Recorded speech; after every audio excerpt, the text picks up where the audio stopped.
Good day, everyone. Welcome to our session today. My name is Mel Ochoa. I'm the Chief Operating Officer at Landmark Ventures, and we are very excited about our upcoming Social Innovation Summit next week. You can see the agenda and register at www.socinnovation.com. As we think about our session today, we've previously discussed how COVID will impact the shape of education in the future, particularly around online distance learning. But there's a very practical aspect of education right now in terms of what most of us have known as the summer slide, but now the COVID slide, and helping schools combat major learning loss. We are thrilled to partner with a good friend of ours, Discovery Education, on this conversation. I would like to bring in Lisa Katz, Vice President, Research and Analysis at Discovery Education, to lead this conversation and take part in helping us understand how we can combat major learning loss as we look to the next few months. Hi, Lisa, how are you today? Hi, Mel. It's great to see you. Thanks so much for having us. Good afternoon, everyone. I hope you had a great long weekend. As Mel mentioned, my name is Lisa Katz, and I lead the research and data science team here at Discovery Education. Our work explores the use of resources in schools and feedback from teachers and students to support Discovery Education's mission in schools around the world. As a quick bit of context for anyone who doesn't know Discovery Education, we're an ed tech company that was born out of Discovery Communications, also known as the Discovery Channel. And with the same vision that Discovery Channel had 30 years ago, that vision, that documentary television could change the way people think about home entertainment, Discovery Education launched over a decade ago with the vision that digital content could spark curiosity, engage students, and support teachers as they implement next generation teaching and learning in schools across the world. So we believe three core things. One, that providing relevant, high quality digital content engages 21st century learners and supports the continuity of learning.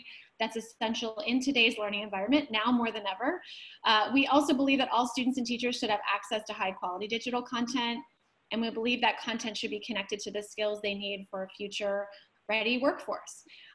So one of the things that my team is focused on now, obviously with COVID, is remote learning and looking into how we can better support students and teachers that use our products and services, and teachers and administrators who attend our virtual events.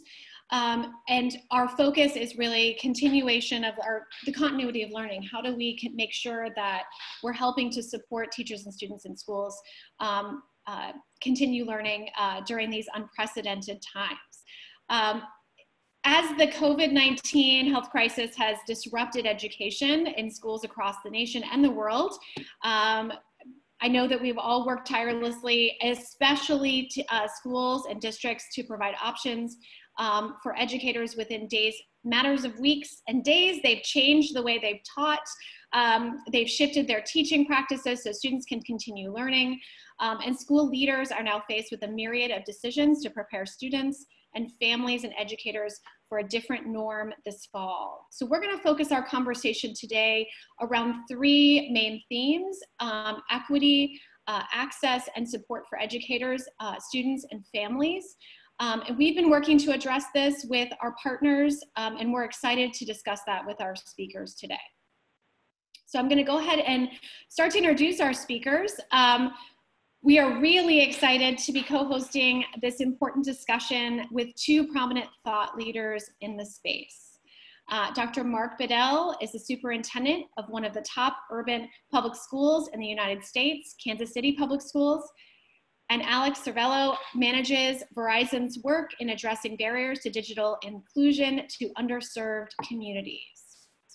These two gentlemen have unique perspectives on the evolving needs of our students, always, but especially now, and especially with our most vulnerable populations.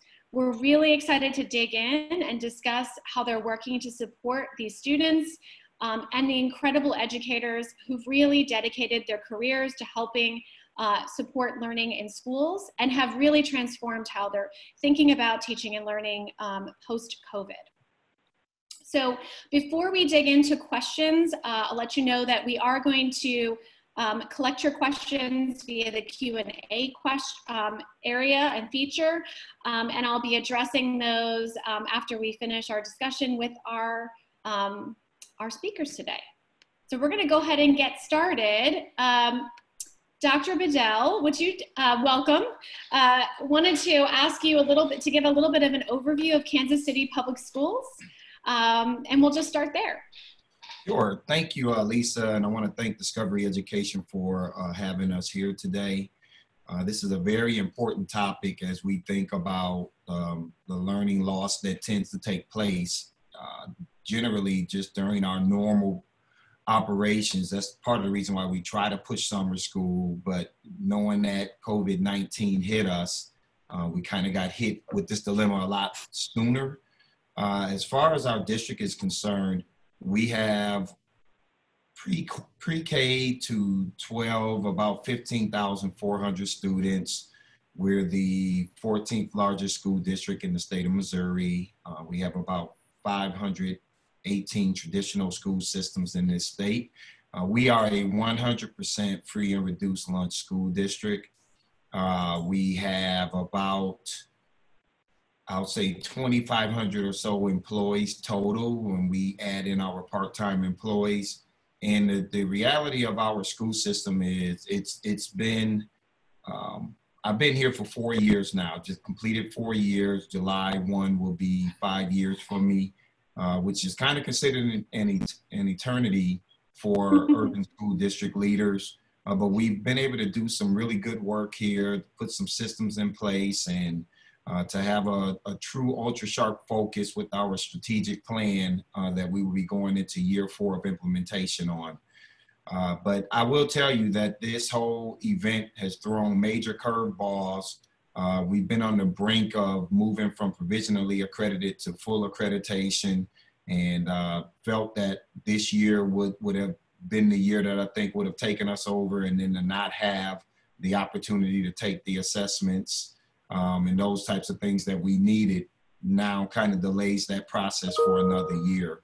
But that's just a quick overview of our school system. That's great. So would you talk a little bit about what's been happening in Kansas City with your students, teachers, and families post-COVID, with remote learning in particular?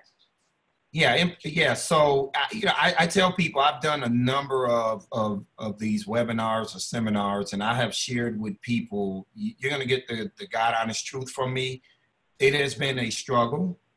In essence, we've been a one-to-one school district, but I don't think that we had done a good enough job of embracing the technology like we should have.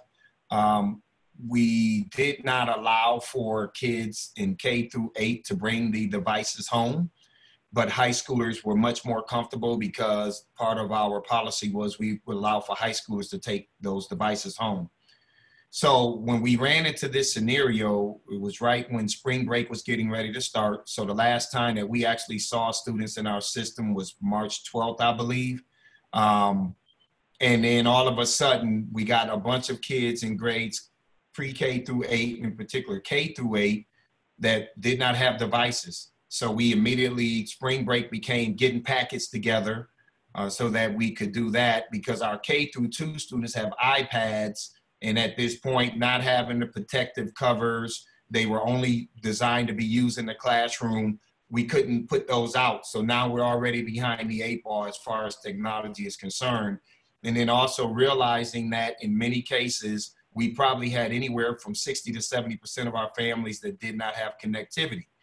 So now having to order Wi-Fi hotspots, that then took us an additional 3 weeks. So it was a struggle to transition. We weren't able to get all of these devices and hotspots out until sometime during the 3rd week in April. And remember, school for us ended on May 20th. But we still went and distributed and got the stuff out, and it gave us an opportunity to collect some data around the connectivity rates. And in our school system, we probably hovered around a 55% 50 to 55% connection rate by the time we finished off the school year. And that told us that we got some problems here, because now you got a number of students who really needed that instruction that we completely lost contact with. So that was a struggle. And then for our teachers, you know, we have what is called my digital learning roadmap. So it's basically, it teaches our teachers how to interface with all of this technology and all of the resources that we have on a digital platform. And I know it's kind of hard, maybe hard for people to see, but we put this together, our digital learning team, where we go from basic all the way to an advanced person. And there are formative assessments in here that will allow for us to, you know, feel confident that our people have an understanding of this. And we found that we have teachers in different tiers. We have some who are digital champions. We have some that are kind of basic and intermediate. And then you have your advanced crop of folks. And then, like I said, the digital champions are the ones that are just, they're completely out of this world with it. But that's the work that we're doing right now. And, you know, our summer school will be 100% virtual, but we've had an opportunity to kind of beta test a lot of what we were trying to do here over the last 2 months. That's great. So in that time period, Dr. Bedell, between the setting up of all the devices and the distribution of the hotspots, was there a period of time where you were providing supports to teachers and the professional learning on that roadmap you just showed? Can you talk a little bit about what that looks like, the support for teachers, before learning actually, before you could guarantee that students had access to technology to access the learning?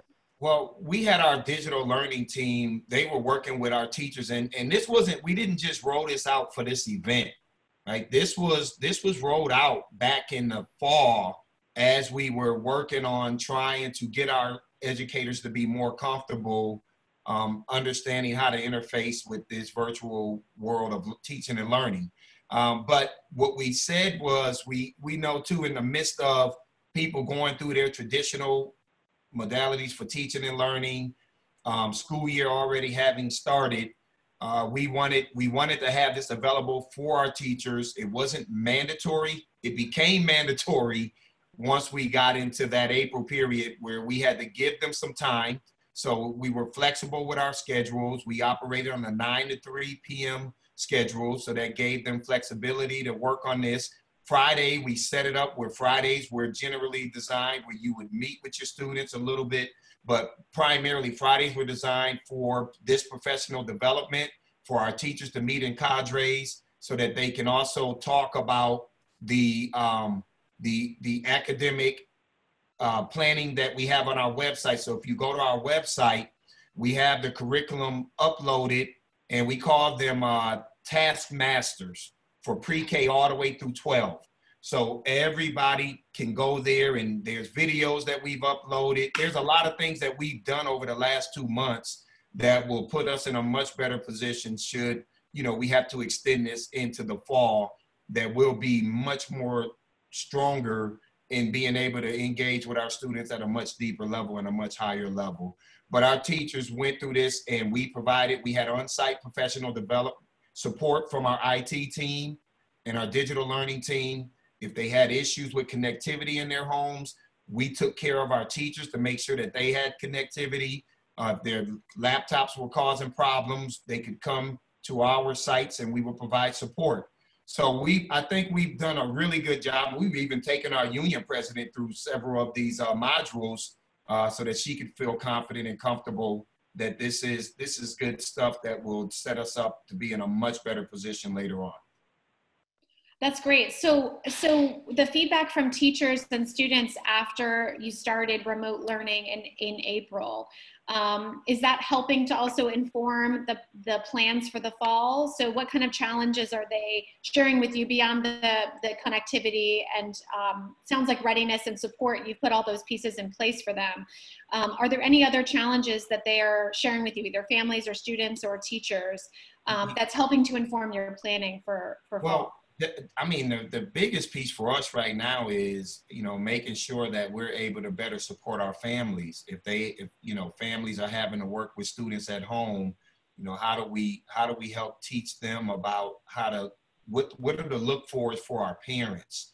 The other piece is when you don't have that social and emotional connection that you tend to get when you're face to face, that piece is missing.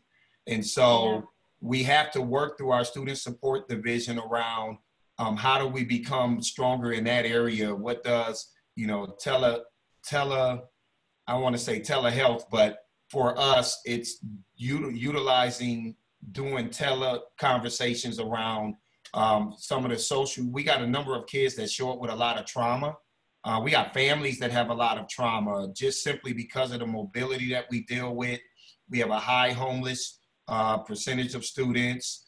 How do we provide them the social and emotional support so that they don't just burn out on us looking at a screen like this for the amount of time that they have to and not having that connection? So that is one of the things that we definitely heard loud and clear from our teachers, that the district needs to do a better job in that area. We're also right now working where we have a group, focus groups, and we will have teachers that will be participating and staff members across the system around we want to reimagine what education looks like in the Kansas City Public School District. We want to take advantage of this opportunity. We know historically over the last 20 to 30 years that if this system hasn't been working for 70 or 75% of the kids, why would we want to just try to get through this just to go back to that model that didn't work for our kids? So we're looking at how we're going to change and adjust the calendars. We're going to bring to our board 2 additional calendar options that we want them to vote on.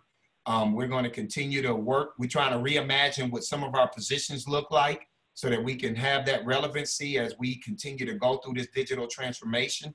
But, you know, even if we go back to face, there's just things that we have to do differently. As if we can't continue in this route, and we want to engage our teachers in what that looks like and then present to the state Department of Education, this is the way that we feel we need to go in terms of educating the kids in the Kansas City public school system.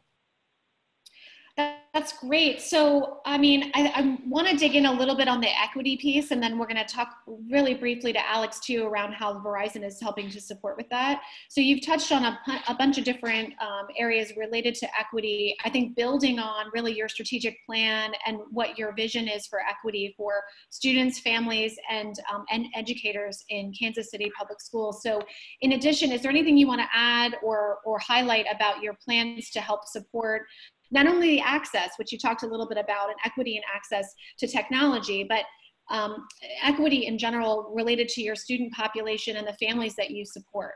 Yeah, absolutely. I mean, part of what we do, we're going through our budgeting now, and we started a tiered model of how we would support our schools. And it did require that we had to spend into our fund balance in order to acquire, to address some of the inequities that we saw, in particular at our tier 3 schools. Our tier 3 schools tend to be the ones that's in the communities that are very mobile, that have high immigrant populations.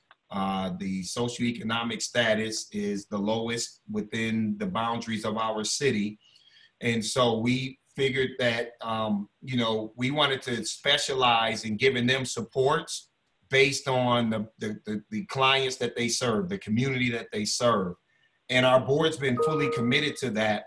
And so we will stay committed to making sure that we try to provide as much of a level playing field as we can. If we're able to lift the bottom, right, and if we know that there's a correlation between the percent of students that are mobile versus the ones that tend to stay longer, we've already run that data. Our kids are nearly performing at state average when they stayed with us for 3 consecutive years or more. It's the ones that are in and out. So how do we try to control for those variables to the best of our ability with the social and emotional supports that are needed in order for them to flourish academically? And so our district is going to continue to remain committed. We got our board to adopt in 2018 an equity policy 0.0 that pretty much guides everything that we do. And the next phase of that work now is, it's great to have an equity policy, But if you don't unpack the current existing board policies and administrative policies that may be written in a very oppressive nature, then you've just done that for show. And so our board now is committed to starting to go in and start unpacking some of these policies that also intentionally create the disparities that we often see. That's wonderful. Well, thank you so much for sharing that background on what Kansas City Public Schools is doing, the transition to remote learning, the access to technology, your commitment to social and emotional well-being and equity. I'm going to quickly turn it to Alex, who manages Verizon's Innovative Learning, and I'd love to know a little bit more about your work and what your team does to support educators in this space. Hi, Lisa. Thank you so much for having me. So Verizon Innovative Learning is part of Verizon's corporate social responsibility work. And it's in one of the three pillars of our work is digital inclusion, where we're committed to addressing barriers and enabling connectivity for those who need it most so that everyone can benefit from technology. In 2014, we began the Verizon Innovative Learning Schools Initiative, and we're supported by our nonprofit partner, Digital Promise, where we equip every student and teacher at select middle schools across America with a device and up to 4 years of data that provides always available access. We're currently in 253 Title I middle schools, but we know that while helping students develop the tools and confidence to thrive in the digital economy is a goal of the program, we also recognize that technology alone doesn't guarantee tech-integrated instruction. So we provide extensive professional development and support at the school and district level, including a site-based full-time learning coach and opportunities to engage in STEM curriculum.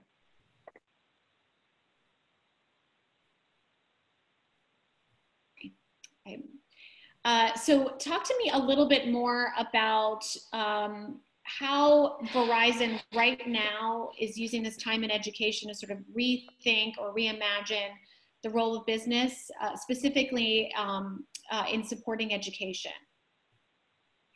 Absolutely. So, you know, before COVID, social responsibility was never a nice to do, but always a core element of delivering Verizon's brand purpose. And when we include education, Verizon's committed more than $55 million in-kind and cash donations to address some critical societal needs emerging as a result of COVID-19. Specific to education, we've provided over 100,000 of our Verizon Innovative Learning students and teachers with additional at-home internet access. We actually tripled their data allowances to ensure that our students and teachers would be able to engage in full-time remote learning. We also made our VILS Connection website public. So this is our online community where VILS educators can find best practices for managing a one-to-one program at the district level. They can find resources for tech integration, information on how to make one-to-one instruction more effective. And we realized that given the current situation, these resources would be beneficial outside of our Verizon Innovative Learning schools. And at the high school level, what we've actually done is we've partnered with the New York Times. We are providing free digital access to the New York Times for every high school student and teacher in America. Wow, that's incredible. So as you listen to Dr. Bedell talk a little bit about the things that he's experiencing in Kansas City Public Schools, where do you think the role of your group and the corporate support might be evolving, given the nature of the ever-changing, sort of unprecedented situation that educators and students and families find themselves in right now? Well, I definitely think it requires us to be very nimble. We're going into a back to school season that is very different from anything we planned for in 2019. The same needs are there, and a lot of them have been amplified by COVID-19, but we have to start thinking about some of these new areas of need. So when Dr. Bedell was talking about providing remote services for students, like support services, counseling, things like that, it's more than just remote learning, right? It's really making sure that we're still able to maintain relationships that are imperative for students to feel that school is still a safe space for them. So technology and access get mentioned often, but it's so much more than just that. I think about our Verizon Innovative Learning schools. We give them one-to-one technology and we give them at-home internet access, but we never would have imagined that we'd have to prepare teachers and students for completely remote learning. We do a lot of extensive work around helping them with technology integration, but something where they are completely isolated from their students on an everyday basis is not something that we ever imagined we'd have to prepare for. With the possibility of school becoming a hybrid of remote and in-person instruction, I think we also have to think about how we support teachers with things like blended learning or a flipped classroom, since those models are going to look so different. So I think for any program in CSR and education, we definitely need to reassess and ensure that we're still meeting needs that were non-existent or less visible before. I also really appreciated what Dr. Bedell said about the equity work and the fact that it's not just a matter of making new policy, but also looking back at existing policy and seeing where is it that we are maybe not meeting needs there. And I think in the same way, our education programs in CSR need to do that same level of reassessment. Looking back at programs that have been fulfilling a need in these previous years may not be fulfilling that need as much anymore, and we need to reassess. Yeah, Dr. Bedell, do you have anything you want to add to that, or do you have anything you might have a reaction? I do.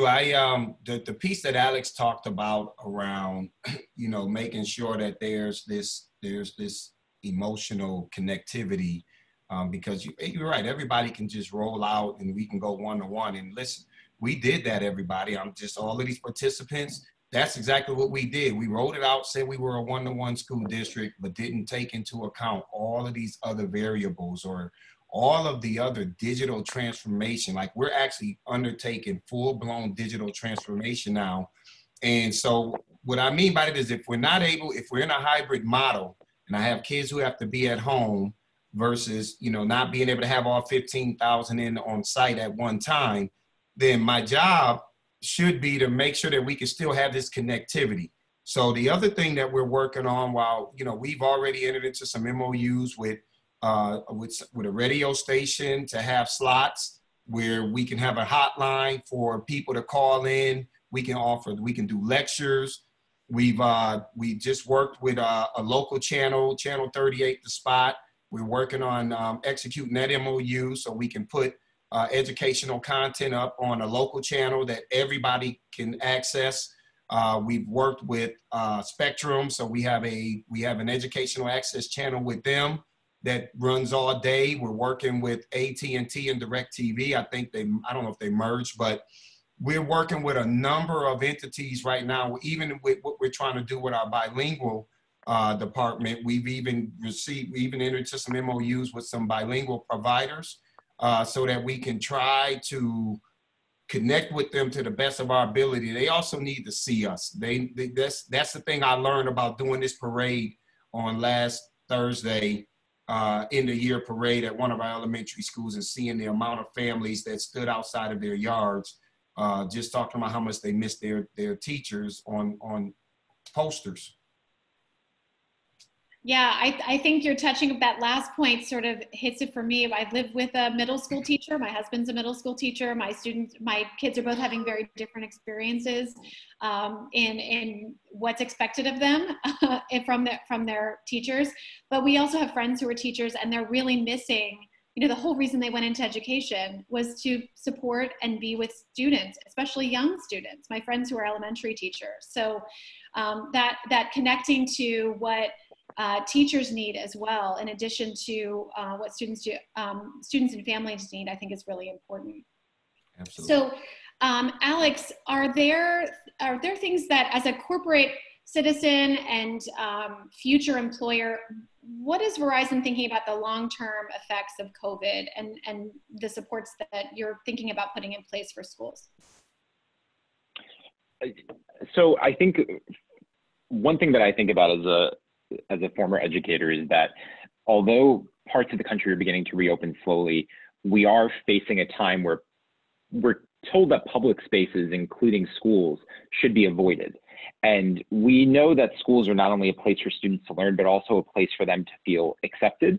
And it's not going to be easy for schools to reopen in the fall. We need to acknowledge that students and teachers will need support to feel totally comfortable in those spaces again. And I think that's really a main priority for any school district as they begin reopening. I think this pandemic has really demonstrated that access to technology is a necessity and more important than ever. So we have to continue our commitment to fostering digital inclusion. I'm really proud of the fact that we're going into 100 new schools in the fall and giving an additional 60,000 new students access to technology. And we're giving those students in the schools the tools and support they need to create a culture where instruction is personalized and students are owning their learning. So I hope that our program and the ongoing work of their administrators and their teachers in each of their buildings will help ease the transition back into school. Another thing I think about too is that one of our goals of Verizon Innovative Learning is to expose students to STEM careers and develop an interest in further study of STEM. But with this prolonged absence from school, there are going to be some significant content learning gaps for some students that then don't allow them to advance in STEM classes or could lead to disengagement with those topics. So I think it's important for us as Verizon Innovative Learning to continue bringing programs into schools where we allow students to explore emerging technologies and help them develop critical skills for future careers. Dr. Bedell, any reaction or thoughts, especially as you think about the flexible options that you're providing to your families and to your staff? Yeah, I mean, that's the reason why we're having these conversations around reimagining what education looks like. As I've stated to you, the traditional model has not worked here. You know, I'm at a point in my career where I just name things and I call it the way I see it. And I would tell everybody, you know, we have a very racially divided city. And we have a system that has a tremendous amount of tenets built on a racially structural system. And that's just what it is. I think my board recognizes that the system hasn't worked for our kids. And so we were looking at reimagining education before COVID-19 even hit. We were going through Blueprint 2030.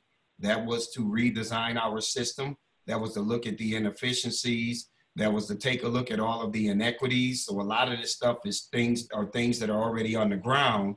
And I think this just gives us more leverage to do what we were going to do anyhow, right? We were looking to move towards this, but I think this has forced us to move a little bit faster. And so I said this to another group of folks that I spoke to, that I think is very important as you think about, you know, there's a lot of educators here, a lot of people. There's some really good questions and answers in that queue that I can't even type and respond to because I'm trying to focus here. But here's what I would say to people, you know, and I said this to my team, how can each hour that we spend create the most impact, right? So instead of thinking about the world this is impossible to deal with, what is it that we need to do? How do we make changes and how do we be as impactful as we can? And then thinking about the projects, which projects just aren't worth the time anymore? Because some things we just do because you're worried about what kind of pushback you may get from folks or what kind of pushback you're going to get back from the community because we've always done it this way. But if you provide people with context and say, it's no longer relevant, this is part of the reason why we can't accelerate as fast as we need to. And when you put the right systems in place, your system should accelerate faster. And then the last one is, and this is for everybody on here, what will set you and your district up for the future, where people will remember what it is that you did today and remember you, and then will be even more engaged with you tomorrow because of the things that you were able to do now, especially during a crisis like this, that will, you know, ultimately create a level of respect where people will have to engage with you at a much deeper level when this is all said and done. Absolutely. I mean, really wonderful thoughts there, especially as action items to take beyond this webinar and thinking about the different kinds of supports that are in place, not only for the partners that are on the call, corporate partners that might be on the call, but also district leaders who are thinking about what's happening in their school and their school district, and what supports can be provided. So we do have a question I want to make sure we highlight. And we've only got a couple more minutes left, so we'll only highlight a couple of these and then potentially do a bit of follow-up. The first one was, this is a great discussion about digital inclusion. How are partners strengthening learning outcomes or coverage of curriculum that leads to learning outcomes for children whose families either are unable to help support learning at home due to work challenges, they're working themselves at home, or that don't feel comfortable either because of education levels or confidence related to that. Any thoughts? Yeah, that's a real tough one. I've been working with a focus group here with the Urban League. There's a number of other organizations that provide support directly to families, and been connecting with them as almost as a venue where they may feel more comfortable, you know, reaching directly out to the Urban League or I'm trying to think, I can't think of the other groups. Lean Lab is another group where these families can reach out and they can get the support that they need. But what we've tried to do is to be as, you know, as flexible as we could be and when you think and you look at our website, the information that we put out to our families, whether it's mailers or whether it's putting notifications inside of their bags when we give out food every Tuesday and every Thursday, and telling parents, here's how we can help you. Here's the support that we can provide for you. I have cafeteria workers that have kids in our school system, and they shared with me, you know, some of the difficulty that they were experiencing. And we said, listen, well, we have people that are available to call and to contact. Our teachers have been very flexible working with our families. Our IT department is putting up videos around how we can work and support our parents with navigating these devices and things of that nature. But it has been very difficult. I'm not going to sit here and say we figured all of that out. That's why we are asking the community, you know, to step up and help us. It's a big part of our pillar in our strategic plan, Pillar B, which says schools can't do it alone. So we are asking for support. And we have also done some visits while kids have been out. I know it's kind of crazy, but we have actually gone and knocked on doors, you know, to try to reach out and to try to see how we can support some of our families. So we had another question. Thank you for that. We had another question, Dr. Bedell. I think this one is mostly for you, but actually, Alex, you may have some feedback too for your innovative schools. Are you finding teachers are already burnt out or done? And are they ready to open up for the summer, and what do they need to sort of strengthen to be ready for the fall?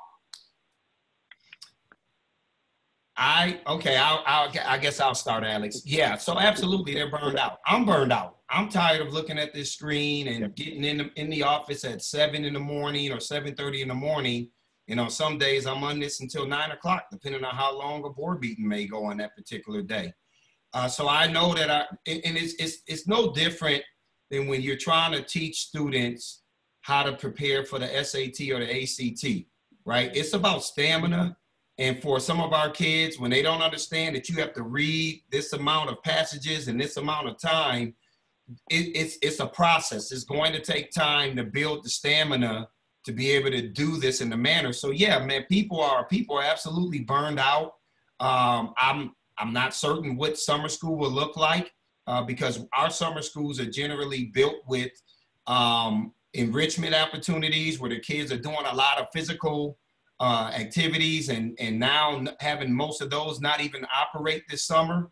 I'm trying to see what summer school will even look like for us in terms of kids. This is the only way that we can do it at this point because of the number of cases that we're still seeing here in Kansas City. But yeah, people are burned out. Yeah.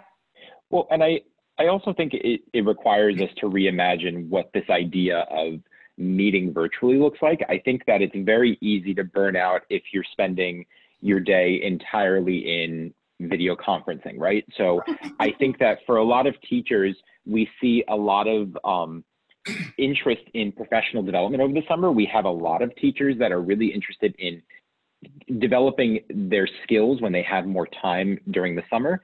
And one of the things we've been thinking about is how do we make that more interactive? How do we move it beyond just, taking a PowerPoint that would be delivered in person and now delivering it virtually?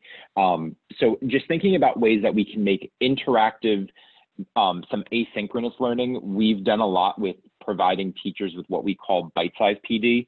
So we take professional development webinars and we break it down into maybe like 5-minute chunks. So if a teacher has a quick break, they can maybe watch something and build one small tech skill, and then over the course of a few weeks, develop many skills. So I think we just need to rethink what this idea of professional development looks like and move beyond, you know, having to do, let's say, a long half-day in-person PD. What does it look like if we have teachers working remotely? Mark, Dr. Bedell, did you have anything you wanted to say? It looked like you had something you wanted to say. No, because I'll tell you, listening, and then I'm also looking at some of the questions in here, and I'm, you know, he's actually responding to some of the questions that are in the Q&A. I mean, there's a lot of great questions in there, but you know, I guess I really did. I looked at this last one. Well, one that came a few minutes ago, and it was just around, as you think about how you're going to reimagine what education looks like. Reimagine, you know, so you're not just doing this where you're just on this screen all day. You know, what's the biggest benefit and the highest level of engagement you can get? That is exactly what we're doing right now with these focus groups. We will have representatives from the entire system that will get to participate in reimagining what education looks like, what worked for us with this situation, what has not worked. We are looking at building building out, but we will purchase it, a new LMS and an SMS, student management system, so, and a learning management system. But all of that is because we will get a tremendous amount of input from everybody, the end users, right? There's a lot of people on this call right now, on this conference call, who are teachers. And, you know, we know that at the end of the day, I taught too. You know, you don't want things being done to you. So we're doing everything in our power to try to be as transparent and inclusive as we can be.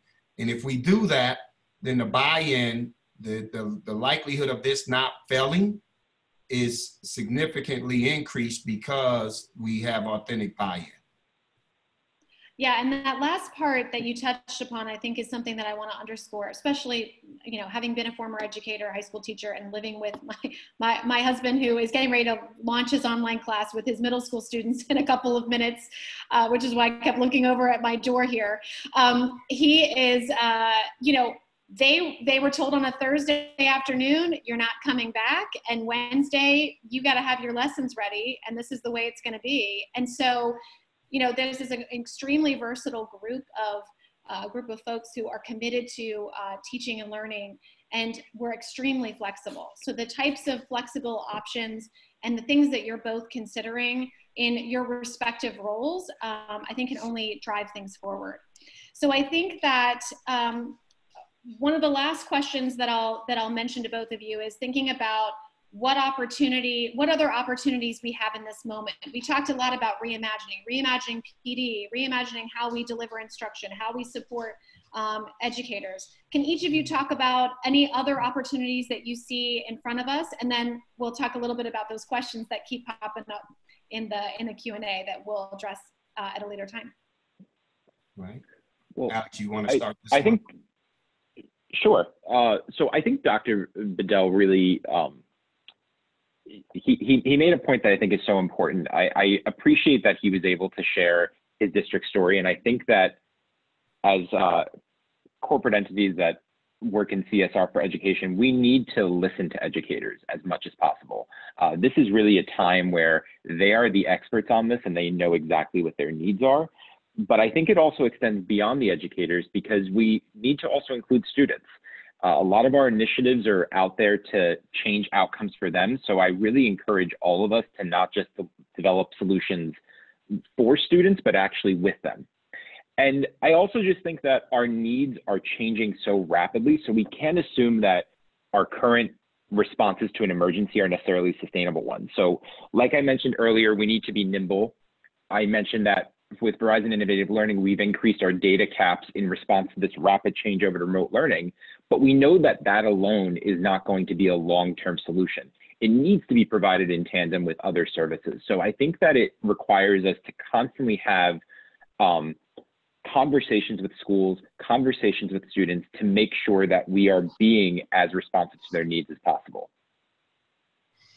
And I would tell you, for us, in this health crisis, I think it's opened up more eyes around the disparities that were already here.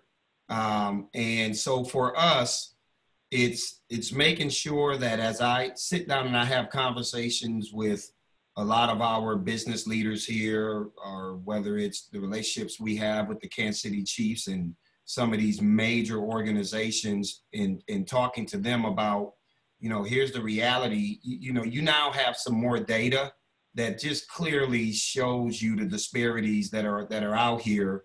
And I try to leverage and utilize this opportunity to get the businesses engaged in a way where they realize that if they help lift, this city up, right? We want Kansas City to be great for everybody. And right now it isn't great for everybody.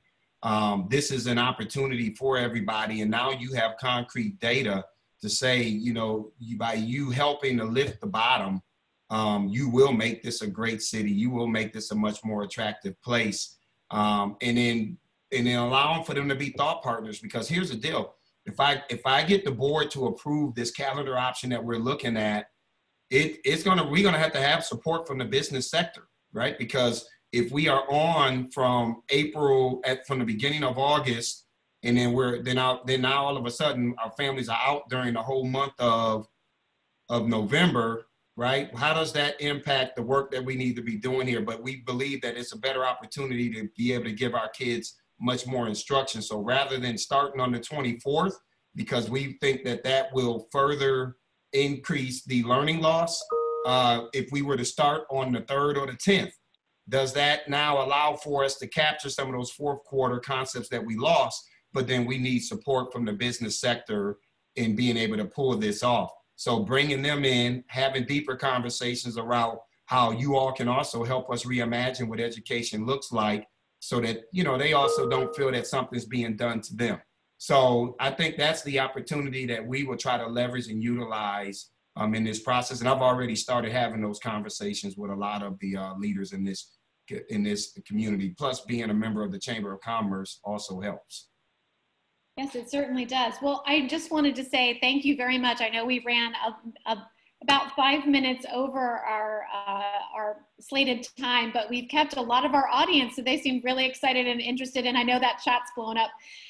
So what I think we're going to do here is very quickly, wanted to just highlight a couple of things that, just to summarize sort of what I've heard. So access was a huge thing you tackled initially. The foundation for professional development for teachers in Kansas City, which transferred to some of those same learning materials for parents and for students.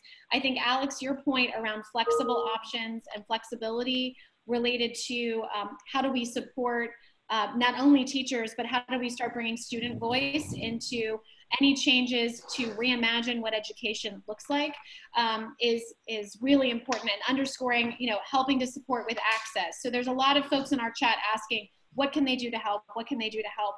That is central to what Discovery Education does too, is trying to connect the dots between our partners like Dr. Bedell in Kansas City and partners like Verizon that are working with us on corporate responsibility. And so I think this has been a great first discussion. It sounds like we're going to have many more like this and continue it, and we'll kind of end with that. Thank you so much, Dr. Bedell, for joining us, and Alex for joining us today. And for those of you that are still on our webinar, thank you again for spending almost an hour with us to have this very important discussion, and I'm sure it'll continue.